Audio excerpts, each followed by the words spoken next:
नमस्कार, मैं हूं आपके साथ सृष्टि श्रीवास्तव। पेपर लीक प्रोटेस्ट के नाम पर कुछ लोग अपनी राजनीतिक रोटियां सेक रहे हैं और भाई साहब क्रेडिट की लड़ाई चल रही है। लोग आपस में लड़ रहे हैं कि हम हंगामे का क्रेडिट लेंगे तो हम लेंगे, और ऐसे ही लोगों को बसपा प्रमुख मायावती ने तगड़ा जवाब दिया है। उन्होंने कांग्रेस सांसद राहुल गांधी को हिदायत दी है। चलिए आपको भी बताते हैं पूरी खबर के बारे में। दरअसल पेपर लीक मामले को लेकर हो रहे प्रोटेस्ट को लेकर 20 जुलाई को खूब बवाल मचा। इसके ऊपर से मामला तब और बढ़ गया जब राहुल गांधी के नेतृत्व में कांग्रेस सांसदों ने मंगलवार को प्रधानमंत्री नरेंद्र मोदी और शिक्षा मंत्री धर्मेंद्र प्रधान के इस्तीफे की मांग को लेकर पीएम आवास 7 लोक कल्याण मार्ग के बाहर धरना प्रदर्शन किया, जिसके बाद उन्हें हिरासत में ले लिया गया। अब इन्हीं बातों को लेकर मायावती ने लंबा चौड़ा पोस्ट लिखा। सोशल मीडिया प्लेटफॉर्म एक्स पर मायावती ने लिखा, कॉकरोच जनता पार्टी का देश की राजधानी नई दिल्ली में संसद के नजदीक जंतर मंतर में पिछले कई दिनों से खासकर मेडिकल की नीट जैसी विशेष परीक्षा आदि में पेपर लीक व अन्य गड़बड़ियों के दुष्परिणामों से छात्र छात्राओं व उनके परिवार के काफी बुरी तरह से प्रभावित हो रहे जीवन को लेकर जारी अनिश्चितकालीन आंदोलन के कारण सड़क से लेकर संसद तक में जबरदस्त हंगामा बरपा है और अब इसका राजनीतिकरण करने से ये मुद्दा सरकार के साथ सीधे टकराव का हो गया है, जिस विषम स्थिति से देश को निकलना जरूरी है, क्योंकि इससे दिल्ली में ही नहीं बल्कि विभिन्न राज्यों में भी आम जनजीवन प्रभावित हो रहा है। मायावती ने ऐसे तो बहुत कुछ लिखा, लेकिन इसके अलावा एक बात उन्होंने कही जो राहुल गांधी से जोड़कर कही जा रही है। आगे उन्होंने लिखा, शेप में मेरा यही कहना है कि देश व जनहित से जुड़े वर्तमान विकट हालात के सौहार्दपूर्ण समाधान हेतु सरकार तथा माननीय कोर्ट जैसी संवैधानिक संस्थाओं को अपनी भूमिका निभाने की पहल करनी चाहिए, तो ये बेहतर होगा। साथ ही सीजेपी के व्यापक हो रहे आंदोलन का अब विभिन्न राजनीतिक पार्टियों द्वारा अपने अपने संकीर्ण स्वास्थ्य में राजनीतिकरण करके सड़क से लेकर संसद तक में टकराव व हिंसा किया जाना घोर अनुचित। सरकार व आंदोलनकारी दोनों मिलकर इसका शांति व सौहार्दपूर्ण समाधान जितना जल्द निकाले उतना ही उचित है। अब मायावती का ये कहना कि सीजेपी के व्यापक हो रहे आंदोलन का अब विभिन्न राजनीतिक पार्टियों द्वारा अपने अपने संकीर्ण स्वार्थ में राजनीतिकरण करके सड़क से लेकर संसद तक में टकराव व हिंसा किया जाना घोर अनुचित। उनका ये बयान राहुल गांधी के लिए माना जा रहा है। कहा जा रहा है कि इशारों इशारों में मायावती ने राहुल गांधी पर निशाना साधा है और उन्हें हिदायत दी है कि अपनी राजनीति ऐसे करना छोड़ दीजिए। फिलहाल अंत में आपको सुनाते हैं कि केंद्रीय मंत्री जेपी नड्डा ने किस तरह से राहुल गांधी को जवाब दिया है। इस पूरी खबर को आप कैसे देखते हैं, कमेंट करके जरूर बताइएगा। नमस्कार। श्रीमान राहुल गांधी जी ने एक प्रस्तुतिकरण दिया और उस प्रस्तुतिकरण में उन्होंने लगभग 150 पेपर लीक के बारे में उन्होंने चर्चा की।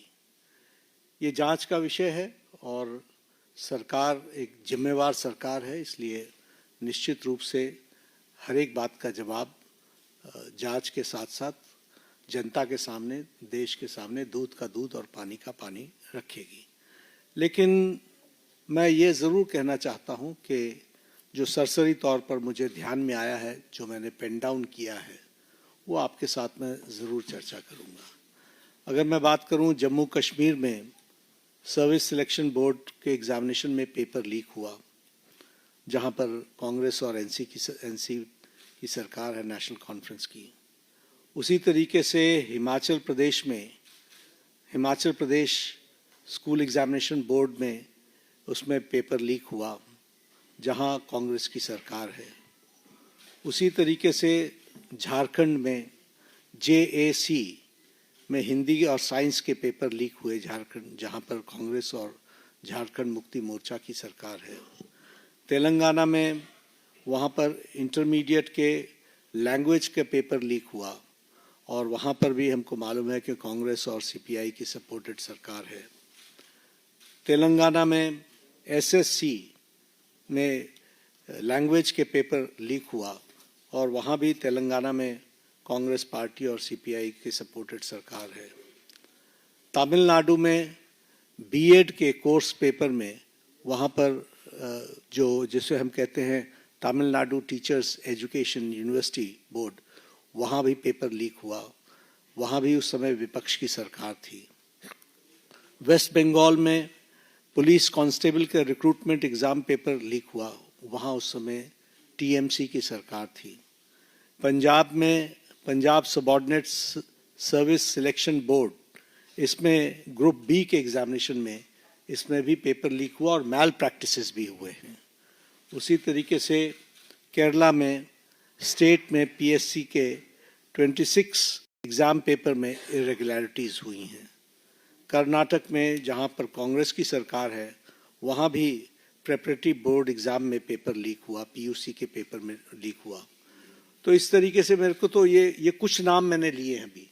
ये इसकी बहुत लंबी फेयर लिस्ट है जिसके बारे में हम चर्चा चाहेंगे कि जब चर्चा हो। लेकिन मैं पूछना चाहूँगा विपक्ष के नेता से, राहुल गांधी जी से, कि आप सिलेक्टिव क्यों हैं? Why are you so selective? आपने यूपीए की और यूपीए के सपोर्टेड सरकारों को, जिसे हम इंडी गठबंधन कहते हैं, इंडी अलायंस कहते हैं, उनकी गवर्नमेंट्स के बारे में आपने क्यों नहीं चर्चा की? क्यों आपने अपने आप को उससे अलग रखा? यह स्पष्ट बताता है कि आपका उद्देश्य छात्रों का हित नहीं है। आपका उद्देश्य एजुकेशन में बढ़ोतरी हो, एजुकेशन की क्वालिटी में बढ़ोतरी हो, स्टूडेंट्स को जस्टिस मिले, इसमें आपका इंटरेस्ट नहीं है। आप स्टूडेंट्स के विषयों को, डिमांड्स को लेकर के आप पॉलिटिकल माइलेज लेना चाहते हैं, राजनीतिक रोटियां सेकना चाहते हैं।